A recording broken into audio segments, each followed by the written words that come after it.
Hey, welcome in. Welcome to the Arrowhead Addict podcast. We are here coming to you live. The Kansas City Chiefs are going to the Super Bowl. You only win a Super Bowl 2 times every 5 years, right? Oh! The warm-up act is over. Let's bring in Melissa Etheridge, massive Chiefs fan. Melissa, Super Bowl champion, 2-time Pro Bowler, and Trent Green. Trent Green, how you doing? Hey, what's going on, guys? And he picked it up! He picked it up! He's gonna score!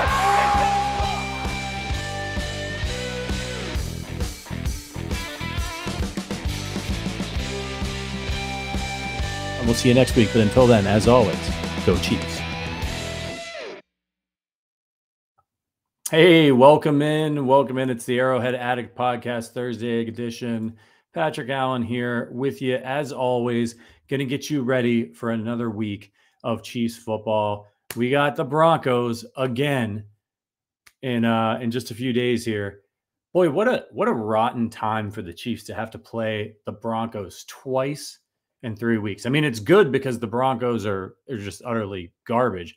So that's good for the Chiefs. But to have to deal with that, taking out that trash twice in 3 weeks, not good. But it's good. The Chiefs get a nice little tune-up game, a big game coming up against the Miami Dolphins in Germany after this. So they've got a chance to run their record up to 7-1 before what's really shaping up to be an incredibly important game for Kansas City as far as, achieving the number 1 seed in the AFC. Welcome in to everybody who's watching on YouTube.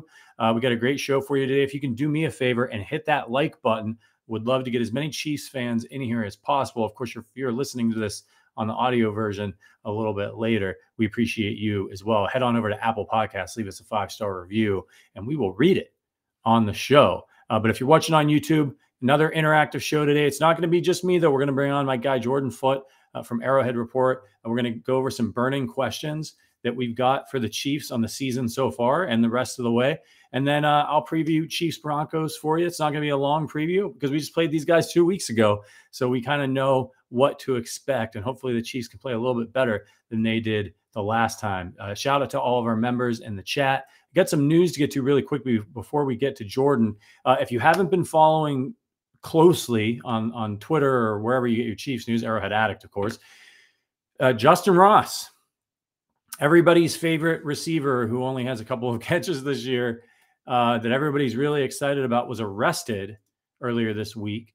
What was originally reported, and we'll talk about this with Jordan in a minute, but was originally reported as potentially a typo. I'm sorry, I'm just gone Galaxy Brand. I'm reading one of your comments. It was originally a felony, property destruction.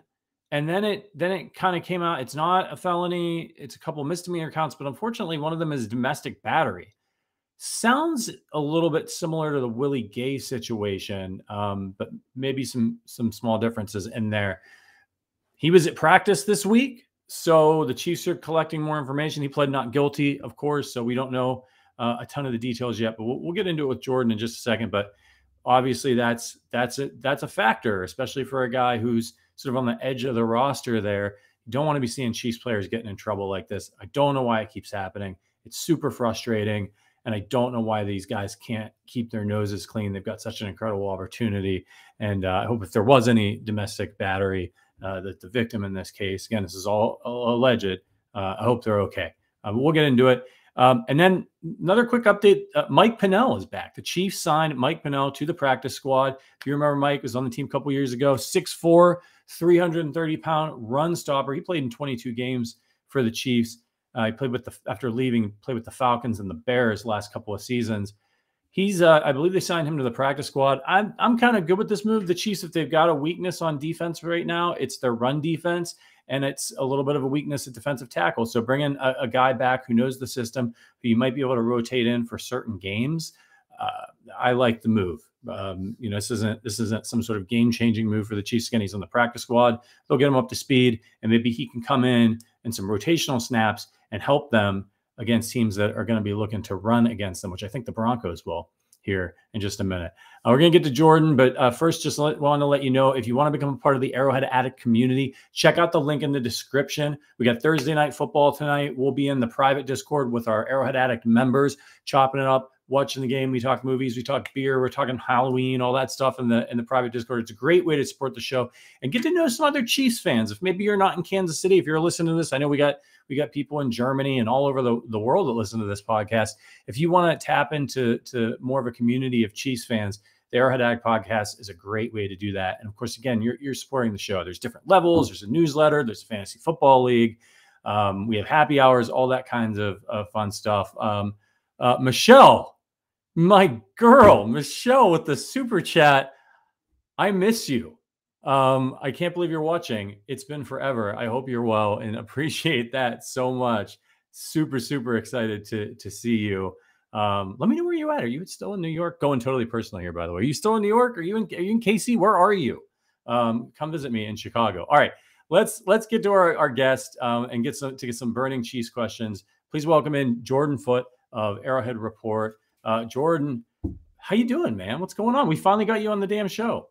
Yeah, no, 100%, man. I'm feeling good. I don't know how I'm going to follow this up. You had a really snazzy intro coming up. You got a super chat for $20. You summarized all the news. So, it was good to come on, but I guess my job's kind of done, right? Yeah. We can send you packing. So can you guess, for people who don't know, they should know you and they should be following you on Twitter, but who are you? What are you doing here? And what do you do? Yeah, so I cover the Chiefs for Arrowhead Report. It's the Sports Illustrated kind of subsidiary over there. Produced for KC Sports Network for quite a while. A lot of good people over there. So lots of Chiefs, occasional Royals stuff. You can guess which one is probably a little bit easier to cover and write about and talk about. But I'm just excited to come on and talk about a team that has won 6 in a row, and people are still, including myself, finding ways to kind of pick and pull at different parts of the team that need to be better. So it's a good problem to have, right? Yeah, absolutely. And I see Zach Eisen in the chat. Do we get Zach what a guy, on here? What a guy. At some point as well. Yeah, what a guy indeed. Okay, so yes, Jordan covering the Chiefs. You need to be following him. You need to be following his Royals coverage as well. We always talk about this when we have folks from other organizations and stuff on the podcast. We're just like really lucky as Chiefs fans. There's just so much good coverage of the team out there. Yeah. So many good podcasts and video content and blogs. It's just absolutely wild. It's a really blessed fan community, I feel.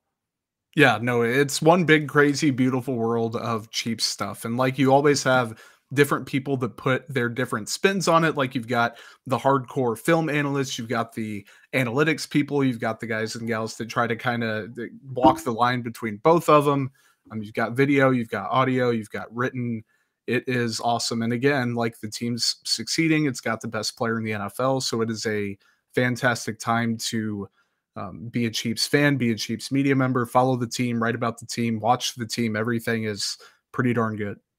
Yeah, it sure is, man. It is a golden age for sure. So let's get to some of these burning questions. And again, if you're watching on YouTube, do us a favor, hit that like button. And if you've got questions, fire them away. We'll try to get to them as well. All right, let's get to the first one here. And I hate to start things off on a negative note, but I already mentioned it. The Justin Ross situation. I know you've been covering this closely, probably even closer than me.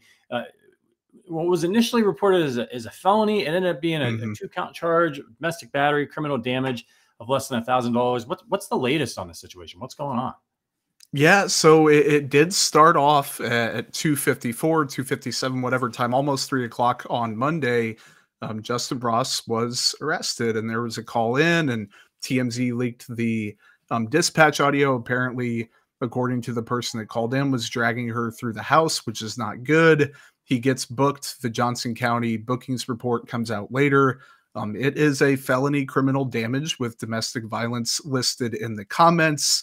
The initial damage was in excess of $25,000. And then I saw some people saying it was between $1,000 and $25,000. Either way, not good.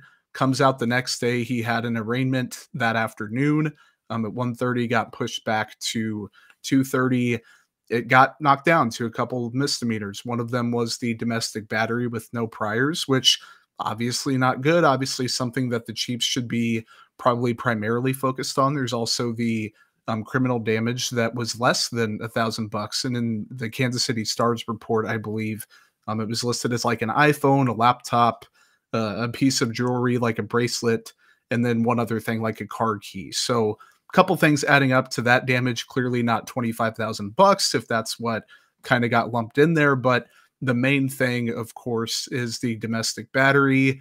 Always a plus when you're fighting a legal thing and there's no priors on your record. But in essence, at its core, it is a member of the Kansas City Chiefs who's going through this legal process. The NFL has kind of a consistently inconsistent record with this, I think. Like, a suspension's probably coming, but you aren't sure exactly what it's going to be, assuming the legal process plays out. So it also doesn't help that he's, guy 45 through 53 on the roster. He's not a Patrick Mahomes or a Travis Kelce, and it's an unfortunate truth of the NFL that your talent can sometimes overcome some of these things.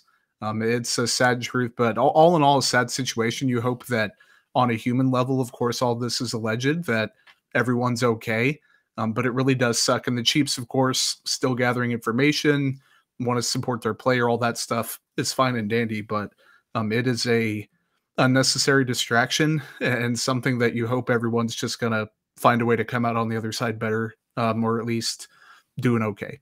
Yeah. I mean, we said the same thing when the Willie Gay incident happened. There's no good way to spin these things when they happen. You can say, oh, well, thank goodness. It seemed like maybe it was relatively minor. When you're talking about domestic battery or domestic violence, like, it's just bad news all the way around. Of course, you don't want anybody to get seriously hurt, and you hope that whatever happened, the parties involved can learn from it. Anybody who's been victimized can be okay. From a football perspective, that's secondary. It's just frustrating as a fan. These things happen in life. There's a lot of people in the NFL. Most people in the NFL are terrific people, and nothing ever happens, and there's nothing to worry about. But it gets amplified because you're on the Kansas City Chiefs, and the league doesn't want it. The team doesn't want it. So in these types of situations, you're sort of violating the personal conduct policy. There's almost certainly a suspension coming at some point. And they do try to let things kind of play out. So we'll see. Maybe nothing happens this year with Ross as far as football related things, which again are obviously secondary, but we're just going to have to hold our breath, find out more information, and hope it's not as bad as it sounds. Yeah, I don't know what else to say on it. It sucks. And he's a promising talent, but you could see somebody getting cut loose, as you pointed out. Like, when you don't get as much of a benefit of the doubt when you're a bottom of the roster guy. Yeah, and he has another court date. I believe it's December 4th, where they're going to proceed with this thing. And obviously some things can happen between now and then. It's obviously dependent also on how much the alleged victim wants to cooperate and all that stuff. So plenty more coming with that scenario. But even again, strip it down to its basic core, it's not good. It's something that did allegedly happen. You've got two parties involved. One of them is not necessarily a prominent player in the NFL, but a prominent player and talent really on the Chiefs, because this is a guy that people keep talking long-term. Like, maybe the Chiefs cut MVS loose. Maybe Justin Watson doesn't come back next year. Maybe they realize, hey, Sky Moore might not be the player they wanted him to be. You can carve a path for a Justin Ross getting a starting role in 2024 and being a guy that the franchise wants to build around long-term on a cheap rookie deal. They went out on a limb for him with the medical issue that he had back in college at Clemson. So it sucks from a football standpoint. It sucks from a personal standpoint. But again, you hit the nail on the head. You just hope that everyone can move past it and learn from it, and that everyone's all right. Yeah, 100%. All right, let's move on to more football talk here. So Mecole Hardman, he's back. Made an impact last week with a punt return, not so much catching the football, but you can see the juice that he has. Do you think this was a good move by the Chiefs? Where did you stand on this, sort of like before it, and then once it happened, and then once you saw him on the field again? Sure. It was one of those things where, like, you make a take not expecting it to happen, and then it does. And then, like, you want to kind of change your mind, but you're also like, I don't want to be a hypocrite and I have to stand by what I said. So I tweeted, it was something kind of snarky, and I try not to do that, but I was like, they already have Mecole Hardman, and they have a returner in Montreal, Washington.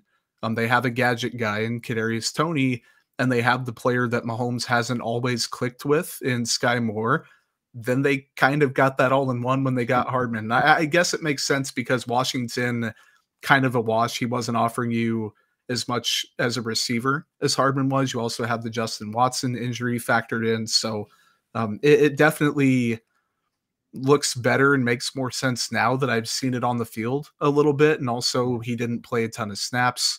Also, we're another week into Sky Moore not necessarily being the Sky Moore that we expected coming into the season.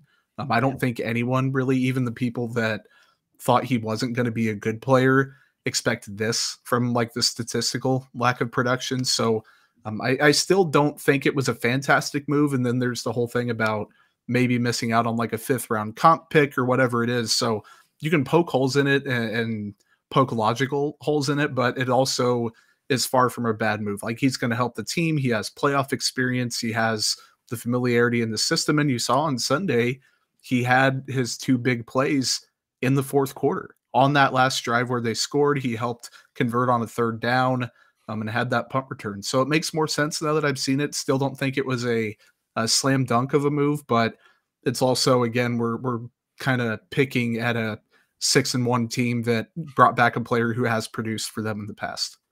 Yeah, and I think sometimes we can judge these moves a little bit later, right? I mean, you could have looked at the Kadarius Toney move last year and been like, this guy's not doing anything this year. And then he goes and he helps you win the Super Bowl. And then, like, you know, really they could cut him tomorrow. And I think most Chiefs fans would say, yep, great move. So, you know, obviously you're hoping to get more out of him, but I do think it feels to me like a double down move for Brett Veach and saying like, hey, we need a little bit more juice.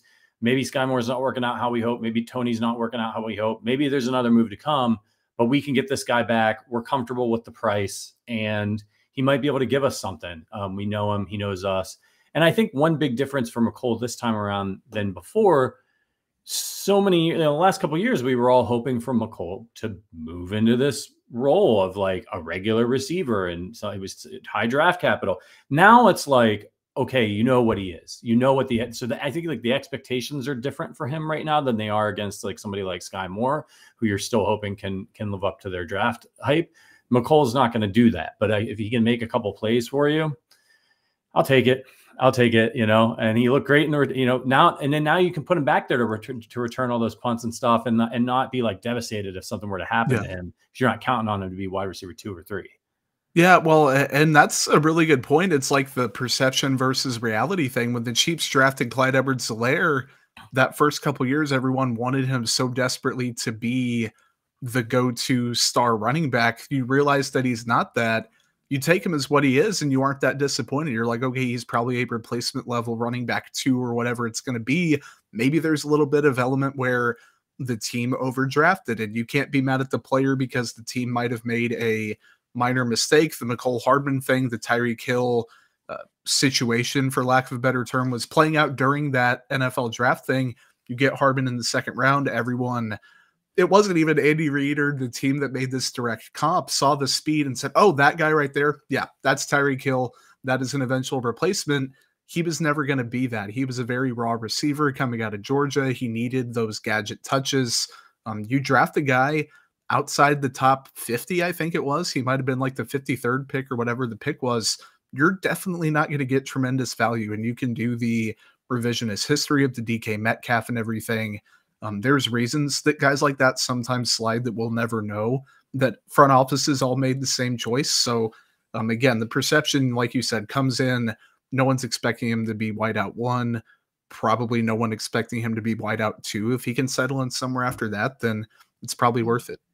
I think that's a great point. If in the next game they snuck Clyde Edwards-Helaire out there in a P. Ryan jersey, and then they gave him a couple carries for 2.5 yards, people wouldn't be complaining. They'd be like, oh, good, we finally caught up. It is what it is. And it's not their fault necessarily. But what are you going to do? All right. So more on that topic of the wide receivers. Obviously, some Chiefs fans have been in an absolute panic over the production of the wide receivers. Rashee Rice is starting to come along now, but players like Sky Moore, who we've already talked about, Kadarius Toney, have certainly been underwhelming. How concerned are you about this group right now, and how do you think that this will play out over the course of the rest of the season? I think if the the mean of Chiefs Twitter was like a 9.5 on the wide receiver scale of 10, like just panicking, the sky's falling. I'm probably like a 6.5 to a 7. Like, I don't think it is a absolutely pressing, this is going to have the Chiefs lose multiple games thing. But if you look into that crystal ball and you see an AFC championship game against a Buffalo Bills defense that gets a little bit healthier, or the Cincinnati Bengals defense that carries Joe Burrow there unless he gets a little bit better, like, you can see a lack of separation or a banged up Travis Kelce or a lack of Sky Moore, Kadarius Toney stepping up as one of the main reasons why the team loses. So simultaneously, probably still the biggest problem on the team, but doesn't mean it's a absolute glaring problem, if that makes sense. Yeah, I'm with you. The only thing that really scares me about it, I've been pretty adamant throughout the process that I feel like they've got enough talent in the room to figure it out, and that Andy Reid will figure out how it all works. And again, you've got Rashee Rice. He's still coming along. What does he look like at the end of the season? MVS finally got something going the other day. So sometimes it takes some time for them to figure out how they want to use their personnel, what works best. The thing that worries me is the lack of, if something were to happen to Travis Kelce, God forbid, I'm knocking on wood, and then that lack of a player that can really make a huge play and bail you out, that go to, like they used to have with Tyreek Hill. That's where they're in a spot and there's just nobody that can do that. I think they need to be a little bit more on schedule. That would be my only concern. But I do think that I've looked back at Andy Reid's history with receivers and on the Chiefs, and when Alex Smith was the quarterback and they were running out, guys like, oh God, who did they bring? Did they have Donnie Avery and and AJ Jenkins and Junior Hemingway and it was Albert Wilson. They scored. They scored points, so it is a little bit of a system that works well for Andy, but you want to see just a couple people step up. And I think after last year, that the Chiefs should have bought a little bit more patience from the fan base based on them winning the Super Bowl with the group they did last year. Would you agree with that?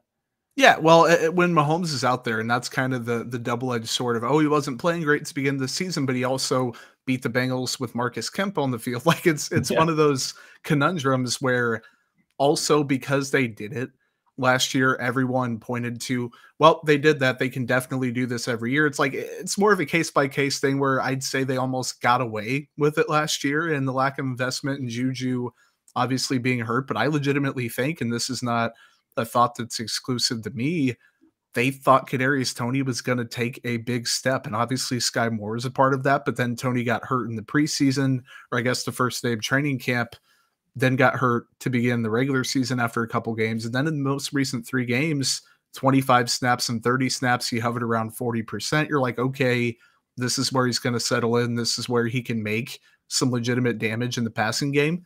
Then he plays 13 snaps last week when perfectly healthy, with McCall Hardman back. So I don't know if that move was them insulating depth or admitting that, hey, Toney's just never going to max out as anything more than a gadget guy that scores a couple touchdowns and is a decoy, which, again, considering the plays he made in the Super Bowl and the playoff run, it's worth it. But I think they expected Toney to take a step. I think they thought MVS could get a little bit better in the system.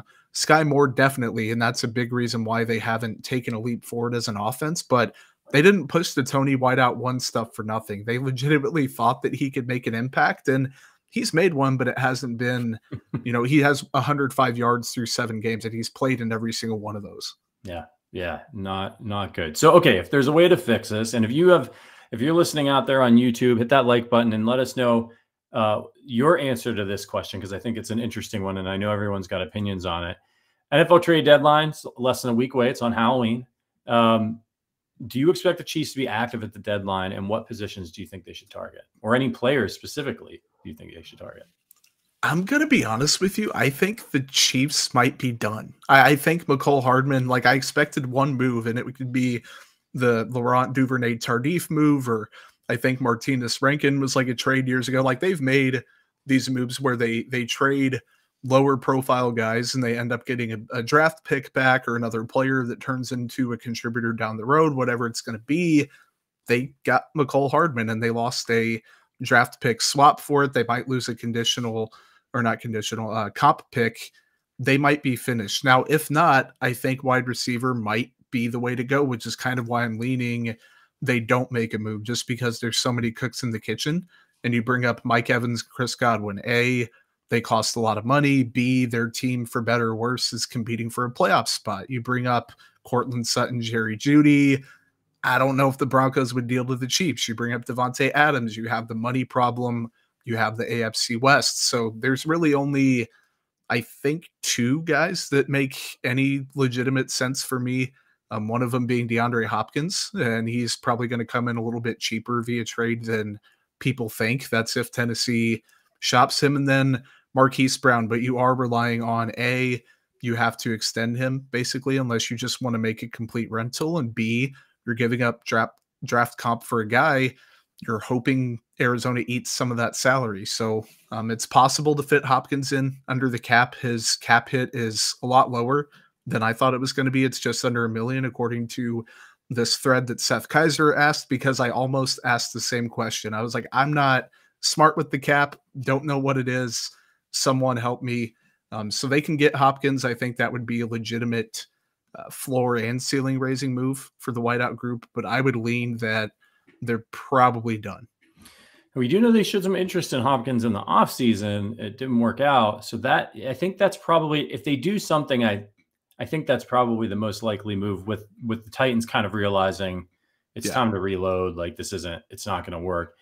I have one more name for you, and our listeners will have heard me say this before. And I was interested in this guy in the offseason.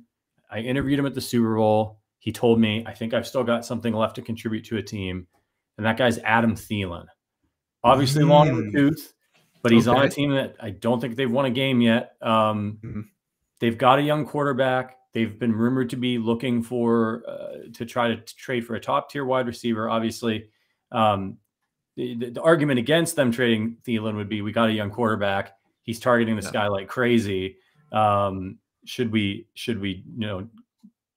get rid of him for some capital? But he has been playing really well this year, and he's a veteran guy that you can trust with good hands, pretty good size.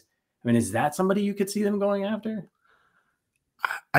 It's possible. And like, the thing is, if Brett Veach ever liked him, there's one thing Brett Veach has shown. He's like, if you were my guy at one point, damn it, I'm going to try as hard as I can to get you. Like, I'm going to move everything I can. Tony, one of those guys. He's brought back guys in the past where either he's narrowly missed out, and there's some credence to the Hopkins thing as well. Hey, this didn't work out then, let's try again now. Thielen's cap hit coming into the year, they structured the contract pretty well to where the Chiefs could make it fit under the cap if they wanted to. There's an out for 2025 with only $5 million in dead cap, so it's not like you're rostering the guy till he's 40. The problem is KCDC mentions in the comments says he's 33, and like, yes, he's the only notable wideout, so I don't think that he would struggle this year if he was in Kansas City. But A, the injury concern is always there for a player that old, and B, you're probably only getting something out of him this year. Like, I don't know with another offseason, another training camp, that he's going to be too effective. But man, he seems like a great locker room guy. It seems like he would understand the system very quickly and pick it up. He would be a trusted guy for Mahomes, and he's played way better than I thought. I didn't think he would just be absolutely terrible this year and completely washed up, as people like to say, but I did not expect him to be like a top 15, top 20 wideout. And he's kind of had a renaissance on a team that is just bad. I mean, they're just terrible, right? Yeah, he's gobbling up targets like crazy. I wish they had gotten him in the offseason. I think the thing that they're missing is that just like another Travis Kelce, that like reliable veteran that Mahomes can go to. You know, he's going to catch the ball. You know, he's going to run the route well. He's going to be in the same spot. But as everyone pointed out, like, that's a move you're making for this year. You think he can help you win another Super Bowl, and that's it. And it kind of smells like a move that a team makes that hasn't won a Super Bowl or hasn't won a Super Bowl in a while. And they're like, we just need this one piece. And they're kind of desperate. And the Chiefs aren't that team. They don't need to make desperate moves. I felt the same way a little bit about Hopkins in the offseason when I was like, do they need to bring in a guy like DeAndre Hopkins? Can they keep developing their talent? Like, they just won a Super Bowl. Like, nobody'd be mad at them if they don't win it again this year, and that's the tricky part, is these moves are really high stakes, especially when you're bringing in a 33-year-old guy. But I think you could pop him in this offense and you really might have something, particularly if he stays healthy. We'll see. It's going to be exciting. I haven't heard anything about Thielen and the Chiefs. That's just a guy I look at and I think, boy, this fits a need for them. All right. So it's been a weird year in the AFC. The Bengals and Bills have struggled a bit. Which team do you think is the biggest threat to the Chiefs in the AFC right now? Do I have to pick one, or can I do like a tier? I can do both, I guess. No I can rules, do both, man. Whatever you want. Okay. I still can't shake Cincinnati, man. I know their schedule does have some bad games left in terms of being tough. I know Joe Burrow may or may not be, 70%, 80%, whatever he's at, but he has looked better in recent weeks. The defense still looks really good. T. Higgins is getting healthy. Jamar Chase is always going to get the ball and always going to be open. He's back to posting the memes. Like, Cincinnati has that like unshakable confidence, and they started off slow last year. They got it together long term. They have the proven playoff, I guess you could call it, success, or even being able to hang with the Chiefs, go toe to toe with them. So if Cincy gets hot moving forward, I'd say it's them. I think Buffalo's still, they're just so banged up, and I like Josh Allen. I think he's a great talent. I think they can go toe-to-toe with the Chiefs at their best. I just don't know if they're going to get that. And then that second tier, you've probably got Miami and Baltimore, maybe. Like, they're both teams that, if everything breaks right, their offenses are going to be dynamic. Baltimore has the better defense, but they also have a quarterback in a system that hasn't proven itself come playoff time. Then you've got Miami that looks really good, but I made this analogy. I was doing a radio thing this week. They remind me of like an NBA team that shoots a bunch of threes, and you get into the playoffs and you need a guy who can like get to the rim or make a mid-range shot, and you just keep shooting threes and sometimes they don't fall. They get a little bit cute sometimes, and I don't know if the playoffs are going to end up being that for them. So I'd still say Cincy, if everything breaks right for them. Buffalo's still legit. Then you're kind of just a toss-up. So the Chiefs are probably in a pretty good spot. Yeah, and boy, I'll tell you that the Bengals caught a break. Obviously we hope Brock Purdy's okay, but it doesn't sound like he's going to play this weekend in the concussion protocol. They've got Sam Darnold, I think, is their backup. They could still beat Cincinnati. The way Cincinnati's played at times this year, and with that defense and Christian McCaffrey, like it doesn't mean it's going to be a cakewalk for the Bengals, but they're in certainly a much better position. They've got a bit of a brutal schedule coming up, and I was looking at that San Francisco one as one that might break them a little bit and make things really tough for them. So we'll see. That's going to be a fascinating game to watch. I'm with you. At the end of the day, the Bengals always start slow, and then they tend to come around towards the end of the season. And if they do that, I still think they're the biggest threat to the Chiefs if they're firing on all cylinders. But they are having a little bit of trouble keeping him upright, which is not good. All right. So just to kind of play off of that, who's the best team in the NFL right now? It's a tough one. And like, if you would have asked me 2 weeks ago, I wouldn't have said the Chiefs were in that conversation. Now they've strung together the tough divisional wins that you're like, okay, they're officially that top three team. And the top three before that, they might have been in there. It might have been Miami. Like the sample size, and people usually say like 7 to 10 weeks, then you know what teams are, or at least you get into November and you find out. We're here. We're at that point. It's going to be November next week. So the Chiefs are in that convo. I think Philly, despite looking like just weird sometimes this year and the offense not clicking and Hurts being a little bit banged up and relying on the tush push to convert first downs, then you've got a team like San Fran that has on paper, I think the best team in the NFL. They've got a fantastic system, but Purdy's starting to come back down to earth a little bit. I don't know if come playoff time they're going to be able to do it. So I think it's a rematch of the Super Bowl in terms of the best two teams in the NFL. Like, it's the Chiefs and Eagles in whatever order you want to flip. Like, the further we get into the season, this Chiefs defense that everyone said, okay, maybe top like 10 to 15, like it's going to be an above average unit, started off hot. And even myself, I was like, okay, let's see 5 games. Let's see 6 games. It continues to put up big stats. Even in the Chargers game, went from first half pretty bad, second half absolute shutdown unit. So if the Chiefs have a top 10 offense and a top 10 defense and really leaning towards 5 in both of those, then it might be the Chiefs. So I'm going to lean Philly just by a hair, just because of that defense being scary and more proven. But man, you give the Chiefs even a little bit more kick offensively, they're going to be the best team in the NFL. Yeah, I'm with you. I'm going to go with the Chiefs right now because they've got the best player, and the best player with the best, not the best defense, but the best defense he's ever had by a mile. Mm-hmm. And if they keep playing that way, I had said on the podcast, like, look, they're going to have a game where they're going to give up 30 points or something. Like, it's the NFL. You can't be the steel curtain, every single week. It doesn't work that way. But to see them in that first half against the Chargers, like, look like they couldn't stop a nosebleed, and like, oh, okay, like, what's going on here? And for them to adjust in the way that they did, that's really intriguing for me as a Chiefs fan to see, like, oh, we got a little something here. Like, just like the offense can struggle and adjust and figure it out, if the defense can do that, that makes me very, very excited, because the last few years it's pretty much just been like the Bengals game in the AFC Championship game is, I think, a great example. It was like they stopped them for a quarter and then they were out of tricks. It was tricks, right? And after that, I mean, there's talent there, but and then after that, it was just like hanging on for dear life and hoping that you could pull it out and stop those guys.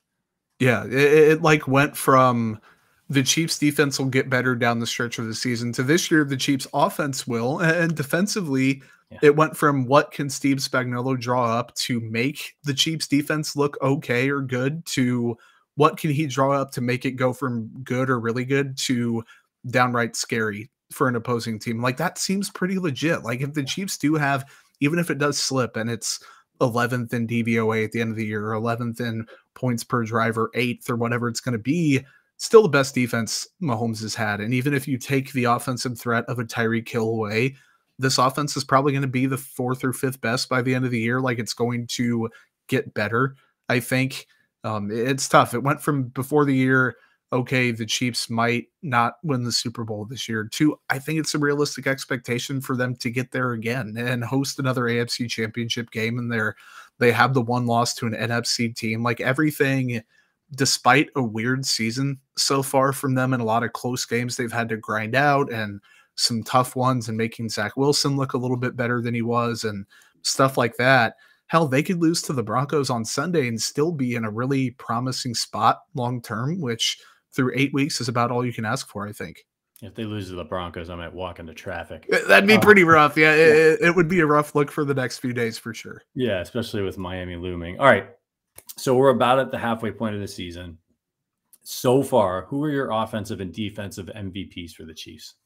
It's such chalk. Patrick Mahomes on offense, and like, I probably have been more critical of him than a lot of people and said maybe he's part of the problem offensively and he was a little bit skittish and making some bad decisions. And like, I think all that's true, but he's still been a top 2, 3, 4 quarterback in the NFL. Like, if he hasn't been the unanimous number 1, he's still been an all-pro level player and really one of the very best in the sport. And he's trending up. He's putting together better games. And even against the Chargers, he had that one interception on the deep ball to Hardman. He still played flawless outside of that. Like, he's putting together these games where maybe in the past those couple interceptable balls don't get picked off and the stats look a little bit better. Now they're just getting picked off. And you're like, okay, you can live with those. Every quarterback makes a couple mistakes. So offensively, Mahomes, I think Travis Kelce has really been stepping up lately and resuming his old form. And then on the flip side of the ball, I think it's Chris Jones. Like, the Chiefs have had a lot of players. I think that Drew Tranquil, low key, has been really good. Trent McDuffie's been fantastic. L'Jarius Sneed has been absolutely phenomenal. But Chris Jones has still been the bread and butter of the defense. And like, with Charles Omenihu out, makes you wonder what it would look like without Jones long term. I know that week 1 it was okay without him, but it's still going to be him. I'm going to go chalk, but the Chiefs have a lot of guys that deserve some love for sure. Yeah, I think those are obvious choices. I'm with you. I'm going to go a little outside the box here, though, for offense, and I'm going to say Travis Kelce. Obviously, Mahomes is Mahomes, and even slightly subpar for him, Mahomes is still better than most everybody else. But I think Travis Kelce, during this time of finding themselves on offense and some struggles and some wonky throws from Mahomes and things like that, he's been there racking up the yards, helping them score touchdowns. Like, I just think he's been so important to them during the stretch. Wow. Hey, we need to bring Rashee Rice along. We need to figure out if it's Tony or Skyler. Like, while they're figuring all that stuff out, they're able to do that. They have that luxury because of Travis Kelce. On defense, I'm with you. It's Chris Jones. He's what makes everybody's McDuffie's been fantastic. L'Jarius Sneed, but he makes it all work. He makes it all work to its potential, I think. So I've got to go with him. Well, and the thing with Kelce, 34, hey, dude, you had a bone bruise in your knee because you hyperextended it in week 1. Hey, man, you sprained your ankle or whatever it was. Like, he's not fully healthy, and he's also older, and he's also still playing a ton of snaps. Like, you can see in game 3 or 4 times where the camera cuts to him. Something's just a little bit off. And that's not to say that he's off, but like, just not feeling great. And still, you can't stop him. Like, if Travis Kelce wanted to play until he's 40, he could be LeBron, where even if you're not what you used to be, you could still be a damn good player. And just mentally what he's able to do, and stay on the same page with Mahomes. Like, obviously, if the Chiefs didn't have Patrick Mahomes, you can have a 1 or 2 game stint where Chad Henne wins games or Matt Moore or whatever. You go to a full season, you put a replacement level quarterback on the Chiefs, they're not winning a ton of games. So if you take Travis Kelce out of the passing game, Mahomes is great, Andy Reid's fantastic, but that would be, I can't even think of what it would be. It would be not great for the Chiefs to have a replacement level tight end. So that's a good pick. He's just incredible. Like, the thing that always is so insane to me about Kelce is that when you watch the clips of him, you're just like, it looks like it's just easy. Yeah. He's running on air. He's right. just running routes on air. That's it. Yeah. Yeah. And he gets like insane separation where he finds a spot in the zone and he just sits down. There's nobody within 10 yards of him. And you're like, how does he, like, it looks like defenses are just letting him do that. And that's not the case. That's how good he is. You know, otherwise other tight ends in the NFL would be they'd be doing the same thing. Oh, I just run to this hole in the middle, and they can't do it. They don't have the same rapport with their quarterback that Kelce does. Boy, what an absolute blessing he's been to the Chiefs kingdom since his arrival. All right, last one here. Chiefs are heading to Denver, take on the Broncos this weekend. How do you think this one plays out? What's your final score prediction? I think I saw that the line was like 9.5, and I'm not totally convinced that the Chiefs cover, and that's nothing to do with the Chiefs' quality of being a team. Like, I think they're miles and miles ahead of the Broncos, but 3rd straight divisional game in a row. The weather's going to be a little bit weird. You're on the road. You're at Mile High. The Broncos, if they weren't playing for their season last time, are literally playing for the season this time. So I can see Brian drops 31-14 in the comments. Could totally see that. I'm thinking 77-3 is a good one too. I'm thinking like a 27-21 where like the Broncos score one late and it looks a little bit closer than it was, but the Chiefs still, you can tell it's one of those games where even if the score is close, it's never in doubt, kind of like the last Broncos game. I could see it just being a little bit higher scoring than that. I have a prediction, but it comes later in the podcast. So if you're all with us, you're going to have to wait. You're going to have to wait for mine, but I don't think it's going to be close. I'll give you a little bit of a teaser. Jordan, thank you. Thank you so much for joining us, man. This was a lot of fun. Thanks for fielding my questions. And we hope to have you on some other time during the season. I don't know if you're ever available on post-game or something like that, but we get the post-game show. I'd love to have you on for something like that sometime. Get your immediate reaction. Be awesome, man. Had a blast. Thanks a lot for having me on. Yeah, absolutely. That's Jordan Foote, everybody, at Footnoted on Twitter. Make sure you follow all of his work over at Arrowhead Report. Appreciate you, man. All right, everybody. That was awesome. Been meaning to get Jordan on the show for a long time. We've got more guests coming up. Obviously, our pal Matt Verderam is in quite a bit. And we're just trying to keep things as diverse as possible around here and get you lots of views on the Kansas City Chiefs. And thank you to everybody in the chat who was awesome with all of the feedback, the questions, and things like that. A couple more of those score predictions, and we'll get to more of those later. Lucas says Chiefs 24-17. Jay says 34-13 Chiefs. Lucas says it might be a snow game, but it might not be a snow. It might be a snow game, but it will be cold. Yeah, I did see that there might be some snow in the forecast. We're gonna have to check that out. But let's get into it. Okay. So again, it's going to be a short game preview. We just talked about these guys 2 weeks. Not a ton has changed. A little bit has changed. Chiefs 6-1. Broncos are 2-5. Jordan mentioned 9 is the line, and I thought I saw something like that too. And I was surprised when I checked the DraftKings line today when I was doing show prep that it's at 7. So I don't know if it has come down because I can't recall exactly what I saw and when I saw it. But I was a little bit surprised at it only being 7, given the last game that these two teams played. And I know that that was closer than it should have been. I just think the Chiefs are so much better of a football team. They are so much better than Denver. And I know Denver's getting some points because they're on the road. I think if this game was at Arrowhead, it'd be 9.5, 10, right? Something like that. But yeah, the over-under is 46. Again, this is on DraftKings. Chiefs 7. I think they're going to cover. So who have the Broncos beat? They beat the Bears 31-28 in a game they were losing, and they stormed back. And as we know, the Bears defense is putrid. And then last week, they got their second win of the season when they beat the Packers 19-17 in a bit of an ugly game. Jordan Love, not great, completes like 50% of his passes. So Denver eked one out there.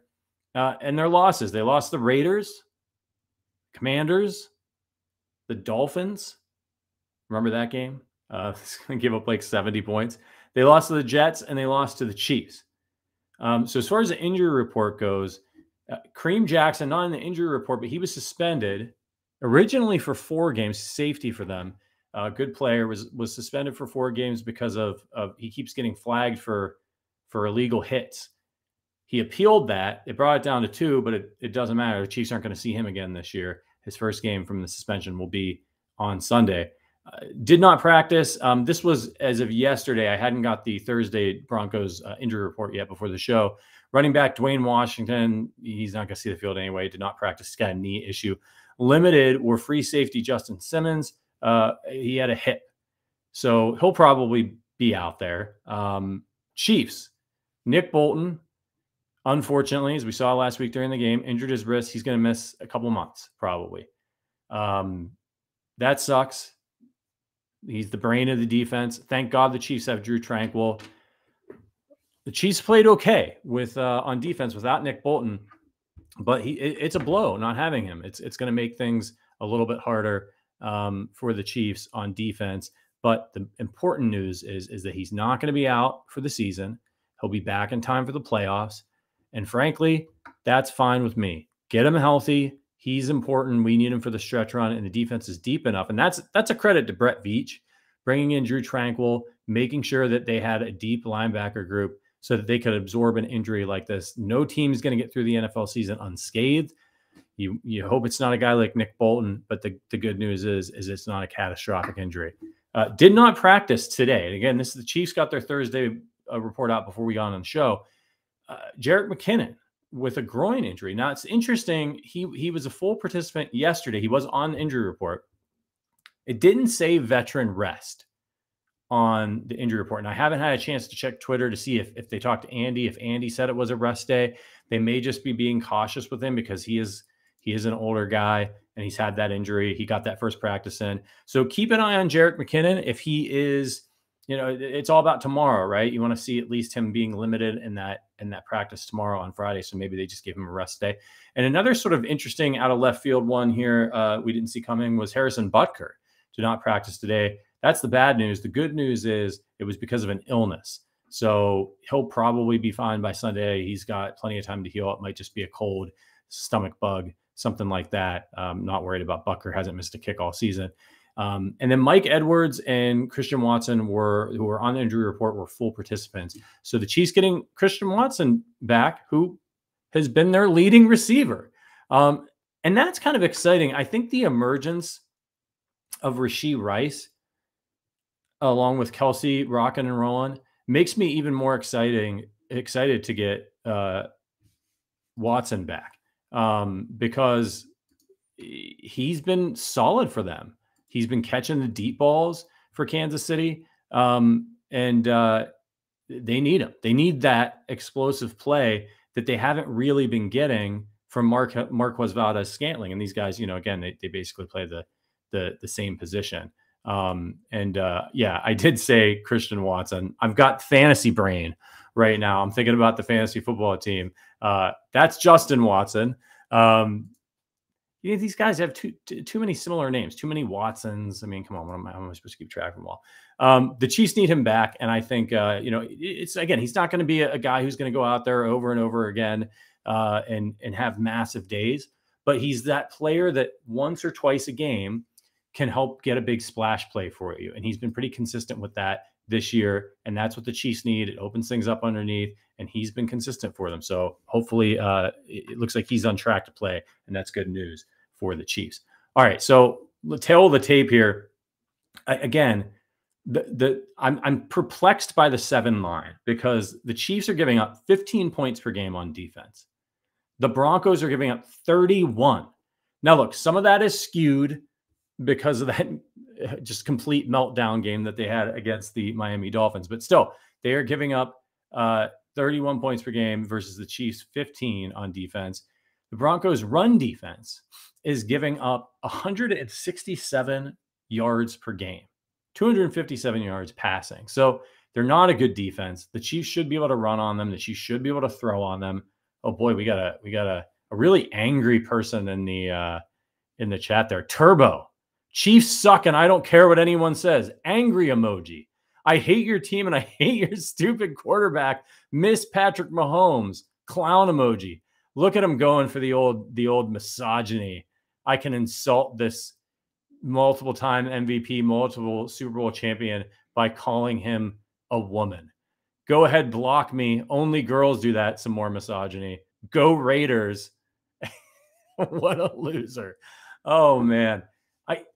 This is what I love about doing the live show. You get the trolls come swinging through. And like this one in particular is really good because it's so unhinged. Like it's full, like he also spelled Chiefs Cheifs, which way to go, man. Tells you all you need to know. And of course he's a Raiders fan, right? Just absolutely hilarious. Lucas says, what an alpha male. Sarcasm. So funny. All right. So look, again, tail of the tape there. On the offensive side of the ball, Chiefs are scoring 25 points per game on offense. That's good for 7th right now in the NFL. And the Broncos are scoring 21, which puts them about lower middle pack, back end of the middle pack. And we talked about this in the preview last time when these two teams played. The Broncos have a little bit of juice on offense. Sean Payton's an offensive coach. Every once in a while, Russell Wilson forgets that he's washed and like makes a good throw or has a run or something like that. But this is, again, it's still not a good team. They're not a particularly dangerous team.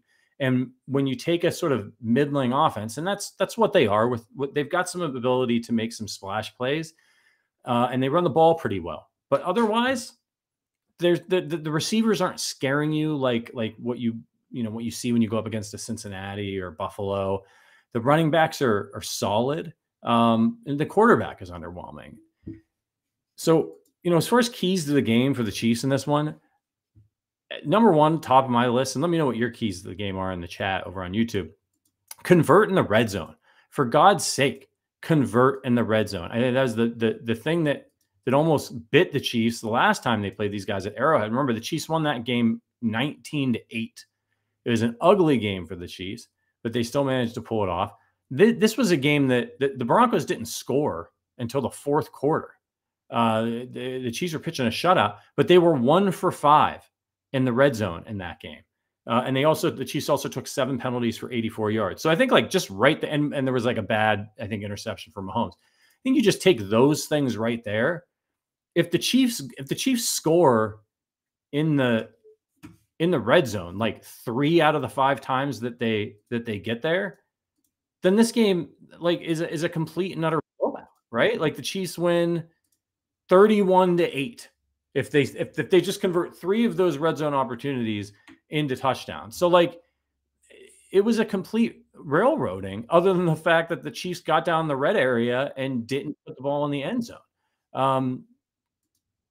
Sorry, I'm going back to somebody messaged me. I'm getting confused here. So that's number one for me. Just you're going to move the football. They moved the football against the Broncos in the first game. The Chiefs had 389 total yards in the game. They passed for 293. Mahomes was 30 of 41. They ran the ball for 96 yards. They just couldn't convert in the red zone. So if they do that, they're going to be fine in this game. Number 2 is keep getting Rashee Rice involved. He had a nice game against the Broncos the first time, and he's started to become that sort of secondary safety valve, like Juju Smith-Schuster was for the Chiefs last year. In this game last 2 weeks ago, 4 receptions for 72 yards for Rashee Rice on 4 targets. I'd love to see a similar line like that from him. Maybe 6 catches, close to 100 yards, and maybe you get him in the end zone again. He's been great down there in the red area for them. If he continues to ascend and they can get the ball to him, and of course Travis Kelce, I think you're going to be okay. And then run the ball. As I mentioned, the Chiefs only ran for just under 100 yards against the Broncos the first time these two teams played. They can't stop the run. So I would run it down their throat with Pacheco a little bit more, particularly if they find themselves struggling in the passing game for a stretch. This is a run defense that can be had. Angry Drunken German says, Denver has had 2 periods of success in the last 40 years. Raiders had 1 fluky Super Bowl appearance. I love it. So again, keys of the game for the Chiefs: convert in the red area, keep Rashee Rice involved in the game, run the football, take advantage of what you've got there in Isaiah Pacheco. And then number 4, this one is for every game: no dumb turnovers. Mahomes can't get loose with the ball. Just take care of the football. Like this is a game where the only way the Chiefs can lose is if they bail Denver out by doing stupid things, committing stupid penalties, killing their own drives, turning the ball over. They're far, far, far superior. By the way, we had a super chat about this game from our guy, Derek Watson. I appreciate you, man, your patience on this for me getting to that. You said this game is what makes the Broncos go full fire sale. Yeah, I think they're pretty much almost there. And as we mentioned, the trade deadline's on Halloween. So, they lose this game, they're toast. It's over. Pack it in, get what you can, start the rebuild. Sean Payton's going to want to bring in his own people. Obviously, could only do so much of that in his first year. So it sounds like everybody's on the block there in Denver. The Jerry Jeudy could be traded. Again, he's not going to have on the Chiefs unless the Broncos are really dumb. And your guy Russell Wilson, though, he's not going anywhere. He's going to be there. All right, on the defensive side of the ball, just 2 very simple keys for the Chiefs: limit the Denver run. The one thing Denver does pretty dang well is run the football. They had 145 yards last week in their game against the Packers, and they run it pretty well. Let me pull their stats up here. As a team, the Broncos are averaging 5.1 yards per carry. Javonte Williams, who was coming back off an injury, but he's a talented back. He's got 272 yards rushing. He's averaging 4.3. And then they picked up this kid, Jaleel McLaughlin, who played at Youngstown State. I was born in Youngstown. Almost went to Youngstown State. He played over at Youngstown State, comes in, and he's been like a firecracker for them. He's got 235 yards on 34 carries. He's averaging 6.9 yards per carry, and they've been using him in the passing game as well. He's got 59 yards receiving. So he's a really interesting player. Chiefs are going to need to keep an eye on him because he's kind of like a little scat back type. But look, for the Broncos to do well in this game, they're good, or in any game, they're going to need to run the football. And if I had to guess, that's how they're going to want to attack the Chiefs, because if the Chiefs have a weakness on defense, it's their run defense. They're middle of the pack on giving up a little over 100 yards per game. The last time that these two teams played, the Broncos ran for 115 yards on the Chiefs. They averaged 5 yards per carry. Javonte Williams only got 10 carries, though, for 5.2 yards. So this is going to be another one of those games where the Chiefs need to do well on first and second down and force the Broncos into situations where they need to throw the football, because that's where the Chiefs are going to be the strongest with their pass rush and with their secondary. So don't let the Broncos get off to a good start on each series and on each set of downs. Limit them, keep them to 2-3 yards, and then tee off on Russell Wilson. And then lastly, beware the deep shots. They got a guy, Marvin Mims, on their team who earlier in the season made some hay for them down the field with, as a field stretcher. If he's on the field, they should be looking for the deep ball. And Russell Wilson has not been good since that stretch where he was getting Mims the ball earlier in the season. So if you go and you look at his Russell Wilson's journey throughout the season, he threw for 177 yards in the opener against the Raiders. And then he he had 3 like halfway decent games, and these were not good defenses he faced. So he went up against Washington. He threw for 308 yards, 306 yards in the 70-20 loss against Miami. So who cares? Throw all of that out. It was garbage time immediately.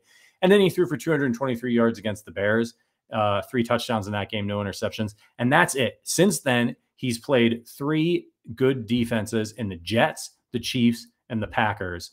And he has thrown for 196 yards against the Jets. He threw for 95 yards against the Chiefs and 194 yards against the Packers. And he threw 2 interceptions against the Chiefs. So Wilson is not back. He's not having a career renaissance. It's not happening. He's not good. And the Chiefs just need to make sure that, again, he doesn't really throw the deep ball well anymore, but he used to be really, really good at it. If that guy's in the game, if Mims is in the game, be careful. Don't do anything stupid. You don't need to go crazy blitzing this guy. You don't want to get beat on some. You remember when the Chiefs played Tebow, and like Tebow like literally could not play quarterback, and the Chiefs were terrible, and they still allowed him to hit a guy over the top for a big play for a touchdown. Again, these are the ways that the Chiefs are going to lose against the Broncos. Stupid crap like that. Just take away the deep part of the field. Don't give them anything easy. The quarterback's not good. You can play man-to-man defense against Jerry Jeudy and Cortland Sutton. Cortland Sutton's the wide receiver 1 on this team this year. He gets targeted the most. You saw him make a great catch in Denver's only touchdown against the Chiefs the last time these 2 teams played.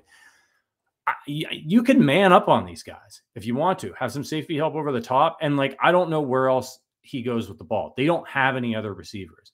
So it's the running game. It's those 2 wide receivers that neither of them are great. Neither of them are terrible. They're good receivers. Sutton and Jeudy are good receivers. They can be good, but the Chiefs defense is way better. There's just absolutely no excuse for the Chiefs not doing the exact same thing that they did to the Broncos the last time these 2 teams played at Arrowhead, which is, yeah, sure, you give up a few runs here and there. You don't give them up anything in the passing game, and you hold them to like 8 to 15 points. What are your keys to the game? Let me know in the chat, other than show up for the Chiefs against this lowly Broncos team. Let me know who you think, what you think are the keys to the game for the Chiefs. And I'm going to get to my final score prediction here in just a second. But we got to do AFC contenders and pretenders. It's our segment we like to do every week. Take a look at the different teams in the league. And this week, I decided to go with the Pittsburgh Steelers. So let me know in the chat. Pittsburgh Steelers, contenders or pretenders? They're 4-2. They're a game back there in the AFC North. This isn't really a hard one, but they got a winning record, and we do this once a week or so. We got to have somebody. They're pretenders. Pittsburgh, great coach Mike Tomlin. They got some good players on defense. They got a few good players on offense. I really like Pickens, but it just ain't it. Kenny Pickett, not great. Seems to be about the same guy as last year, giving me middling, sort of like, I don't know, early career Alex Smith vibes, something like that. Like, until he makes the leap, until they have good quarterback play, I don't think the Pittsburgh Steelers are going to be contenders. But because they're so well, I mean, they've been outscored by 24 points this year. Yeah, Nate says pretenders, so they get an offensive line and a much better quarterback. Agree. Bumpa says pretenders and a great defense. Ronald says Steelers pretenders, though I like the team. Yeah, I mean, like, they're going to be well coached, and they're going to stay in games they shouldn't be able to stay in because of their coach and because of a few of their players. But they're just missing guys at the key positions. When you look at the AFC North, it's sort of a hodgepodge, and I think that's why Jordan's right. Why you should think that the Bengals might be able to sneak and start rising to the top. Because you look at Cleveland, they've got maybe the best defense in the NFL, but they're fatally flawed on the offensive side of the ball. They can run it. They don't have a quarterback that can play right now. Pittsburgh Steelers, pretty much the same thing. They got a pretty good defense, really good coaching, don't have a quarterback that can win them games against really good teams. Yeah, the Ravens are dangerous. Lamar's dangerous. He's playing well. And they've scored 171 points, which is almost as the Chiefs, and they've only given up 97. And they've played the full complement of games so far. So the Ravens are good. But again, I think at the end of the day, they're benefiting from being in kind of a so-so division. I don't think they're among the elite of the AFC just yet, but we'll see. We got a long way to go, but the Steelers are definitely pretenders. All right, let's get into Our final score predictions here. I guess I'll start. Let me know in the chat. Final score predictions. Chiefs, Broncos. Again, as I mentioned when Jordan was on, I don't think this one's going to be particularly close. I think the Chiefs convert in the red zone. They move the ball just as easily as they did last time, but they convert in the red zone this time.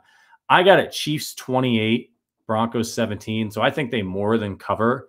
And given the Broncos 17 in this one might be generous, but I just think the Chiefs might be up big in this one. And then kind of like I could see it being 28-10 until the last like 5 minutes of the fourth quarter. And the Broncos get a garbage time touchdown. And, everybody goes home feeling a little bit better about themselves. Chad Snow says 32-12 Chiefs.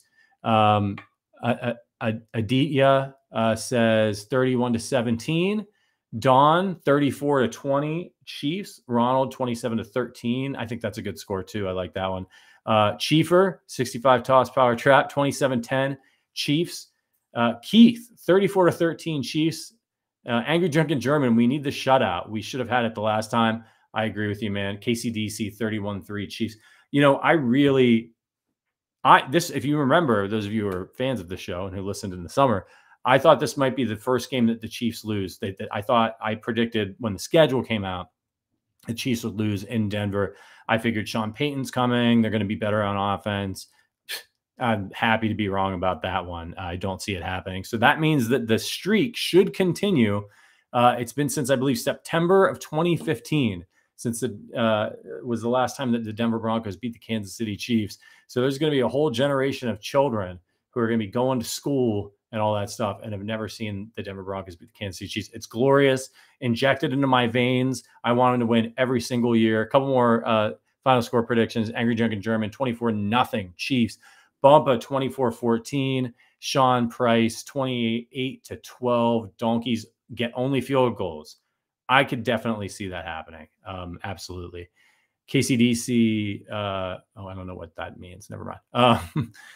Yeah. So I just think, what a time to be alive, says B Royal. Yeah, it is. I mean, Mahomes, the Chiefs, the Super Bowls, but a really special part of this whole era for me is this absolute dominance of the Denver Broncos, and I was growing up and they had Elway and then they got Manning and just tormented us. So to have this, I want it to go on forever, man. Even if the Super Bowl stopped coming for the Chiefs, how far can we stretch this thing out? Can we make it a decade? Can we make it 15 years where the Broncos just can't beat the Chiefs? It's absolutely incredible. We'll have to look at, what's the most dominant streaks. I know the Steelers had the Browns number for years and years and years. I think the Browns snuck one in every once in a while, but this has been pretty amazing. Angry Drunken German says an entire generation of Denver fans with inferiority complexes. It's exciting. I'm with you, man. It's absolutely incredible. All right, everybody, we got to get out of here. No Patty's Power Rankings this week because I wasn't on top of my shit. We'll get to it next week. And let me know. Shoot me an email. Hit me up on Twitter. Oh, by the way, one last thing before we go. Go to my Twitter account. I'll pin the tweet. We're giving away, we're doing a giveaway this week. We're giving away a print of Patrick Mahomes talking smack with Max Crosby. You can see it on my Twitter. It's really easy to enter. Most of you are probably basically already entered. All you need to do is retweet my tweet about the giveaway.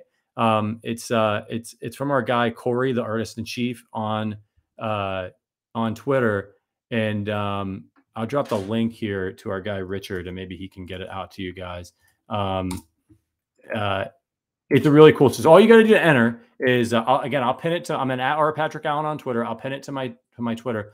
All you have to do is retweet that tweet. Then you've got to be following me and Corey on Twitter, and then you got to be subscribed to the Arrowhead Addict podcast on YouTube. So you're probably already following me. You're probably already subscribed to the Arrowhead Addict podcast on YouTube because you're here. So go follow Corey, and that's it. You're entered. You've got a week, and we're going to be giving this really awesome print of his away. He does really cool artwork about the Chiefs. Great way to decorate your space.